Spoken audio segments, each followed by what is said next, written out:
మీ personal interviews మరియు వ్యాపార ప్రకటనల కొరకు ఈ నెంబర్ని సంప్రదించండి. నమస్తే, వెల్కమ్ టు మనం టీవీ. ప్రస్తుతం నాతో పాటు ఉన్నారు అనలిస్ట్ అంకమరావు గారు. వారితో మాట్లాడదాం. అంకమరావు గారు నమస్కారం సార్. నమస్తే అమ్మా. అంకమరావు గారు, శ్రీ చైతన్య కాలేజీలో కొన్ని దారుణాలు ఒక్కొక్కటిగా బయటకు వస్తున్నాయి. అందరూ కూడా షాక్ అవుతున్నారు. అసలు ఏం జరుగుతుంది కాలేజీలో? పిల్లలు చదువుకోవటానికి వస్తుంటే అసలు వాళ్ళకి ఏం జరుగుతుందో తెలియని పరిస్థితి సార్. కాలేజీలో చాలాసార్లు ఫుడ్ పాయిజన్ అయింది. ఒకటి పిల్లలు కొట్టుకుంటున్నారంట అక్కడ గ్రూపులుగా ఏర్పడి. ఇవన్నీ విషయాలు తెలిసి తెలంగాణ మహిళా కమిషన్ చైర్పర్సన్గా ఉన్నటువంటి నేరెళ్ల శారద గారు విజిట్ చేశారు. ఏం జరుగుతుంది లోపల అని చెప్పి ప్రతి రూమ్కి చెక్ చేశారు. అంటే చైతన్య కాలేజీలో లక్షల ఫీజులు తీసుకుంటూ కనీసం విద్యార్థులు ఏం చేస్తున్నారు, వాళ్ళు చదువు కాకుండా బయటికి వెళ్ళినప్పుడు అసలు ఎలాంటి వాళ్ళ కార్యకలాపాల్లో భాగస్వాములు అవుతున్నారు పట్టించుకోవట్లేదండి సార్. దానివల్లే ఈ పరిణామాలన్నీ. ఏమంటారు? ఇప్పుడు ఒక్క చైతన్య కాలేజీ కాకుండా ఈరోజు ప్రభుత్వ పరంగా నడుస్తున్నటువంటి విద్యాలయాలు తప్పి వదిలేస్తే మిగిలిన సాటకు వెళ్ళినా ఎక్కడ పెట్టినా కూడా అధిక ఫీజులు లక్షల్లో. పుట్టినప్పుడు నేను ఈ మధ్య నాకు తెలిసిన వాళ్ళ గురించి వాళ్ళ పాఠశాలల్లో ప్రవేశం గురించి మాట్లాడటానికి వెళ్ళటం కూడా జరిగింది. ఎప్పుడు అంటే జూన్లో మొదలవుతాయి కదా పాఠశాలలు. వీళ్ళు పిల్లవాడిని జరిపించుకోవాలి అంటే సంవత్సరం ముందు వాళ్ళ దగ్గరికి వెళ్ళి తల్లిదండ్రులను వాళ్ళు విచారించేసి మీరేం చదువుకుంటున్నారు, మీరేం చదివారు, తల్లిదండ్రుల విద్యార్హతలు కూడా వాళ్ళు కనుక్కున్న తర్వాత మీకు అక్కడ కూడా వాళ్ళు హామీ ఇవ్వట్లా మీ పిల్లాన్ని చేర్చుకుంటాము అని చెప్పని పరిశీలిస్తామన్నారు. కానీ వాళ్ళు చెప్పినటువంటి రుసుము మనం ఆలోచిస్తే ఒకసారిగా తలదిరిగిపోయే పరిస్థితులు. అయినా సరే వేలం వేరుగా అక్కడికే పంపిస్తున్నారు. ఇక్కడ గమనించుకోవాల్సింది ఏంటంటే ఇక్కడ ఆర్థికంగా స్థితిమంతులు పిల్లలను పంపించినా ఒక అర్థం అనేది ఉంది. వాళ్ళని చూసి మధ్యతరగతి వాళ్ళు కూడా ఇట్లా నలిగిపోతూ ఉన్నారు. కారణం ఏంటంటే ప్రభుత్వం నిర్లక్ష్యం నిస్సందేహంగా, అట్లాగే ప్రజల యొక్క అత్యాశ. ప్రభుత్వం నిర్లక్ష్యం ఎంత ఉందో, ఎందుకు నిర్లక్ష్యం అంటున్నానంటే కొన్ని లక్షల మంది పరీక్షలు రాస్తే, కొన్ని వేల మంది ఉత్తీర్ణులైతే, కొన్ని వందల మంది లేదంటే కొన్ని వేల మంది అధ్యాపకులుగా ఎన్నిక కాబడతారు. తర్వాత వాళ్ళల్లో మాట్లాడేసి వాళ్ళందరిని పిలిచేసి వాళ్ళు ఇంటర్వ్యూ చేసేసి వాళ్ళలో ఎవరైతే ఎన్నిక కాబడ్డారో వాళ్ళని అప్పచెప్తారు బాధ్యతలు. అంటే ఇంత వడపోత అయిన తర్వాత ప్రభుత్వ పాఠశాలల్లో అధ్యాపకులు ఉంటారు అంటే వాళ్ళు ఎంత శక్తి సామర్థ్యం ఉన్న వాళ్ళు అయి ఉంటారు. ఇది మొదటి అంశం. మరి ఇక్కడ ఎవరైతే స్వతంత్రులు నడుపుతున్నారు కదా వాళ్ళ పాఠశాలలకు వెళ్ళారనుకోండి, అక్కడ పరిస్థితి ఎలా ఉంది? 12వ తరగతి పాస్ అయిన వాళ్ళు, 12వ తరగతి విఫలమైన వాళ్ళు కూడా అధ్యాపకులుగా ఉన్నారు చాలా ప్రదేశాల్లో. మీరు గమనించారో లేదు? మరి అలాంటి వాళ్ళ దగ్గరికి వెళ్ళి ప్రభుత్వ పాఠశాలలో అధ్యాపకులుగా పనిచేసే వాళ్ళు కూడా మా అబ్బాయి ఎలా చదువుతున్నాడని వాళ్ళని అడిగే దౌర్భాగ్య స్థితి ఈరోజు ఈ విద్యాలయాలకు సంబంధించి మన కళ్ళ ముందు కనపడతా ఉంది. ఇప్పుడు మీరు అన్నారు ఇప్పుడు చైతన్య కాలేజీలో జరుగుతుందని చెప్పని చెబుతున్నారు. అంటే ఇవన్నీ నేను ఎందుకు చెబుతున్నానంటే ప్రజల యొక్క తప్పులు ఎంత ఉన్నాయో ప్రభుత్వ పెద్దల తప్పులు కూడా అంతే ఉన్నాయి. ప్రభుత్వ పాఠశాలల్ని ఈరోజు ఆధునీకరణ చేసేసి వాళ్ళకి సరైన బోధన చెబుతున్నారా లేదా, వాళ్ళు ఏదో వచ్చి 4 మాటలు చెప్పేసి మన జీతం వస్తుంది కదా, ప్రభుత్వ పరంగానే ఉన్నాం కదా, మనకి ఎలాంటి ఇబ్బందులు లేవు అని చెప్పని భావిస్తున్నారా? నిజంగా పిల్లలకి వాళ్ళు విద్య నేర్పుతున్నారా? వచ్చే పిల్లలు ఎలా ఉంటున్నారు, క్రమశిక్షణ ఎలా ఉంది, దేశభక్తిని బోధిస్తున్నారా లేదా, వాళ్ళు పాఠాలు ఎలా బోధిస్తున్నారు, పిల్లలు ఎలా క్రమశిక్షణగా ఉంటున్నారా లేదా, వాళ్ళ బాగోగులు అధ్యాపకులు పట్టించుకుంటున్నారా లేదా, ఇది గ్రామ పెద్దలు కావచ్చు లేకపోతే ప్రజలు కావచ్చు దీంట్లో భాగస్వాములు అయ్యారా లేదా, ఇవేమీ పరిగణలో తీసుకోవట్లేదు. కానీ శ్రీ చైతన్య కాలేజీలో కొట్టుకుంటున్నారంట. అదే చెప్తున్నాను. ఇప్పుడు పొద్దున్నే ఆ పిల్లవాడికి 6వ సంవత్సరం 5వ సంవత్సరంలోనే ఒక వాహనం వస్తుంది. ఆ వాహనంలో ఎక్కించి పంపించేస్తారు. మళ్ళీ సాయంత్రం 7-7:15 కల్లా తీసుకొచ్చి ఇంటికాడ వదిలిపెడుతున్నాడు. ఆ పిల్లవాడిని వయసు ఎంత? 12 గంటల పైన వాహనంలో కావచ్చు పాఠశాలలో కావచ్చు ఉంటే అతనికి ఏ విధంగా పరిణితి చెందుతాడు, ఏ విధంగా వికాసవంతంగా అతను విద్య నేర్చుకుంటాడు చెప్పండి. ఇదేనా ప్రామాణికం? ప్రభుత్వాలు నేర్పాల్సింది ఇదేనా? మూడో సంవత్సరం రంగంలోనే పాఠశాలలో వేస్తుంటారు. అసలు ఏంటి వాళ్ళ బాల్యం అంటే ఏంటి, వాళ్ళకి ప్రపంచం అంటే ఏంటి తెలియకుండా ఈ విధంగా పెంచుకుంటూ అంటే ఉద్యోగమే పరమావిధా? ఇది వేరే ఏం కనపట్టలేదా ఈ పిల్లలకి? ఈరోజు మీరన్నారు వాళ్ళు కొట్టుకుంటున్నారు, మానసికంగా ఇబ్బంది పడిపోతున్నారు. ఎందుకు ఇలా తయారు చేస్తుంది? దీనికి కారకులు ఎవరు? తల్లిదండ్రులు కారకులే, అధ్యాపకులు కారకులే, ప్రభుత్వం కారకులే, ప్రజలు కారకులే. ఇప్పుడు ఒకళ్ళు నిందించాల్సిన అవసరం లేదు. ఇందులో ఎక్కువ భాగస్వామ్యం తల్లిదండ్రుల మీదే ఉందని అయితే నేను భావిస్తున్నాను. అయితే ఈ కాలేజ్ మీద ముందు నుంచి ఇలాంటి ఆరోపణలు ఉన్నాయి సార్. ఎందుకంటే గతంలో కూడా వచ్చినాయి. పిల్లలు ఆత్మహత్యలు చేసుకున్న ఉదంతాలు కూడా ఉన్నాయి. వాళ్ళ హాస్టల్స్ లో ఎవరు లేని సమయం చూసుకుని, అంటే వాళ్ళ మీద ఒత్తిడి ఎక్కువైపోయింది. ఒత్తిడి అసలు చదువు చదువు చదువు ఇదే అదే రుపుతారు. ఒకటి ఫుడ్ సరిగా ఉండదు, ఫుడ్ పాయిజన్ అయిందని కూడా. అవును.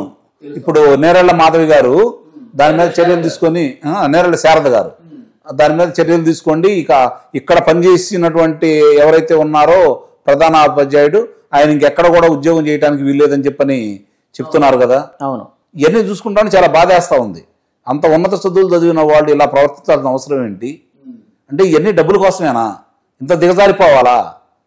మీకు నేర్పినటువంటి విద్య యొక్క ఫలితం ఇదా? మీకు నేర్పిన గురువులు ఇది నేర్పారా? మీరు పిల్లలకి ఏం నేర్పుతున్నారు?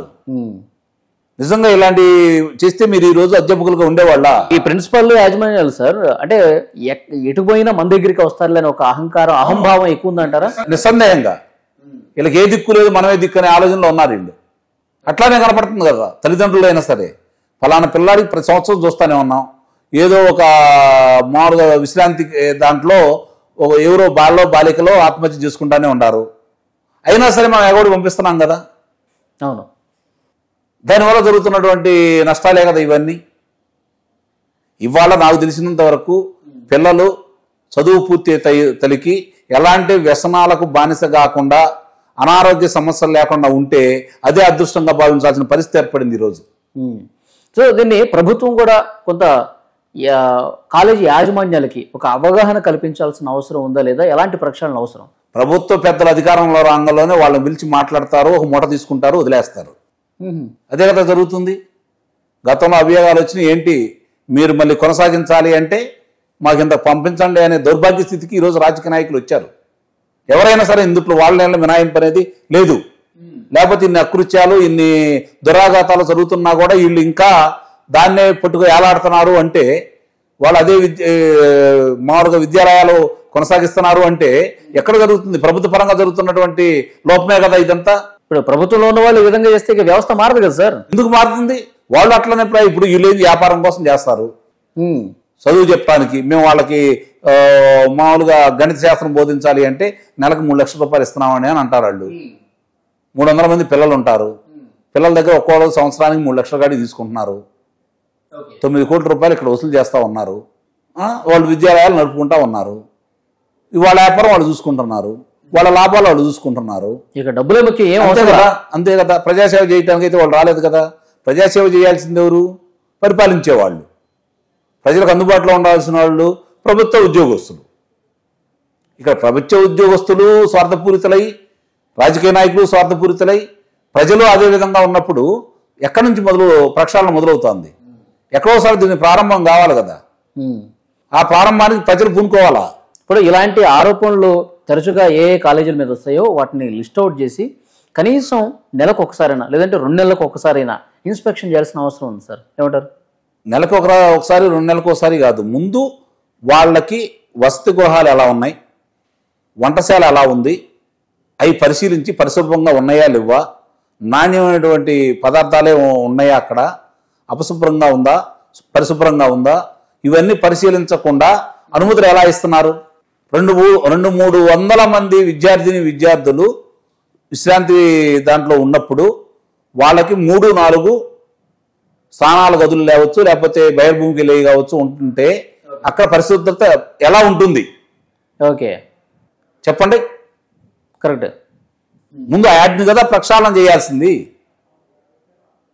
వాటిని కదా చూసుకోవాల్సింది. మళ్ళీ వాళ్ళకి సమయం కేటాయిస్తారు. ఇదిగో ఇంత పొద్దున్నే 4 గంటలు లేవండి, 5-5:30 కల్లా కాలకృత్యాలు తీర్చుకోవాలా, 6 గంటల కల్లా మళ్ళీ విద్యాబోధన మొదలవుతుంది, 7:30 కల్లా మీకు అల్పాహారం ఇస్తాము, 8-8:30 కల్లా మీరు మళ్ళీ పాఠశాల ప్రారంభం అవుతుంది, తరగతుల్లోకి మీరు రావాలి అని చెప్పని వాళ్ళకు ఒక టైం టేబుల్ ఇచ్చేస్తారు. అంటే ఇక ఉరకల పరుగులే కదా వాళ్ళకి. అంతే. కనీసం పిల్లలు 8 గంటలు విశ్రాంతి తీసుకోవాలి. అవును. రాత్రి 10-11 వరకు ఇదే నడుస్తాం, చదివిస్తా ఉంటున్నారు. ఉదయాన్నే మళ్ళీ 5ంటికి లేవాలి. అసలు ఎటు వెళ్తుంది సమాజం? ఏం సాధిస్తాం వాళ్ళకి? కానీ ఇప్పుడు ఇలాంటి పాఠశాలలు కావచ్చు, మీరు అన్నట్టు మామూలుగా కాలేజీలు కావచ్చు, ఎక్కడైనా సరే ఆట స్థలాలు ఉన్నాయా? దేహదారుఢ్యానికి సంబంధించి వాళ్ళకి శిక్షణ ఇచ్చే కార్యక్రమాలు ఏమైనా ఉన్నాయా? చదువు చదువు చదువు ఇదేనా మనకు కావాల్సింది? అంతా కాంక్రీట్ బిల్డింగ్స్, అందులో గదుల్లో చదువుకోవడం అంతే. ఎవరిని తప్పట్టాలి ఇది? ఎక్కడికి వెళ్తున్నాం మనం? ఇది అంటే వాళ్ళ సంపాదన కోసం పిల్లల్ని విధంగా తయారు చేసేసి, అంటే ఇక్కడ వీళ్ళకి అర్థం కాని ఏంటంటే వీళ్ళు భావి భారత నిర్మాతలైనటువంటి పిల్లల జీవితాలతో ఇలా ఆడుకుంటా ఉంటే మనం గొప్ప భారతదేశాన్ని ఎలా నిర్మించుకోగలం? అభివృద్ధి పదాన పయనించే భారతదేశానికి మనం వీళ్ళు మనకు మూల స్తంభాలుగా ఎలా ఉంటారు? పెద్ద క్వశ్చన్ మార్క్ ఇది. ఇది మన పిల్లల గురించి కాదు, భారతదేశ భవిష్యత్తు ఏమైపోతుంది? ఎందుకు ఇలా జరుగుతుంది?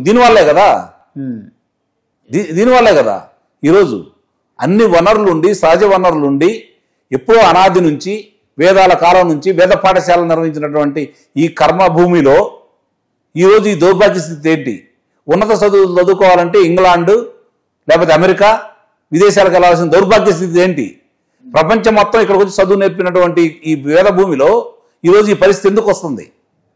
ఎక్కడ జరుగుతుంది ఈ లోపం? దీన్ని ప్రక్షాళన చేయాల్సిన అవసరం ఉందా లేదా? డెఫినెట్గా సార్.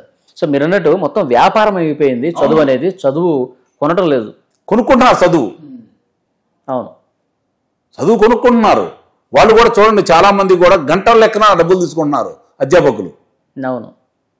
అంటే వాళ్ళు అన్నప్పుడు వాళ్ళు ఇంకా పిల్లల మీద వాళ్ళు వస్తారు, ఆ గంట సేపు చెప్తారు, ఈ పిల్లాడు చదువుకున్నాడా, ఈ పిల్లవాడు మనల్ని అనుసరిస్తున్నాడా లేదా, మనం చెప్పింది వింటున్నాడా లేదా, ఆ అబ్బాయి తలకెక్కిందా లేదా, అతను సమాధానం ఏమి లేదు.